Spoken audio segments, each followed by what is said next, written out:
బోల్డని hospitals తిరిగాను. నాకైతే ఏమంటారు, చాలామంది దగ్గరికి వెళ్ళాను, సాటిస్ఫాక్షన్ లేదు. బట్ స్టిల్ ఒకరోజు ఫస్ట్ అంతకుముందు ప్రెగ్నెన్సీ వచ్చినప్పుడు కూడా తెలియక ట్యాబ్లెట్స్ వేసుకొని ట్యాబ్లెట్స్ వేసుకొని తెలియకుండా ప్రెగ్నెన్సీ ఆ రోజు వస్తే మీరు లేరు అవైలబుల్ బయట 2 days ఉండరన్నారు. సరే అని వేరే వాళ్ళు మాట్లాడి క్లీన్ చేశాను. ఆ తర్వాత కూడా మీ దగ్గరికి వచ్చాను. వాళ్ళు చేసిన తర్వాత ఇబ్బంది వచ్చింది, అప్పుడు తగ్గింది ఆ ఇబ్బంది. దాని తర్వాత మళ్ళీ ఈసారి ప్రెగ్నెన్సీ మీ దగ్గరికి అనుకున్నాం. వచ్చిరాగానే ఫస్ట్ సైకిల్ ఏమో ఎగ్స్ సరిగ్గా లేవు అని అనుకున్నాము, సెకండ్ సైకిల్ సక్సెస్ అయింది. చాలా హ్యాపీగా ఉన్నాం మేడం. అసలు తనకి చిన్న ప్రాబ్లం ఒకటి ఉండింది గర్భసంచిలో. తను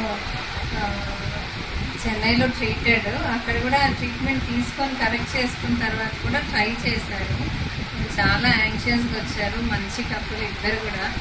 ఎంతో ట్రస్ట్ చేసి నేను చెప్పిన మాటలు నమ్మి నా దగ్గరికి చెన్నై నుంచి వచ్చినందుకు సాయిరామ్ దయ వల్ల ఈరోజు అమ్మాయికి హార్ట్ బీట్ వింటుంటే ఎంత హ్యాపీగా ఫీల్ అవుతుందో.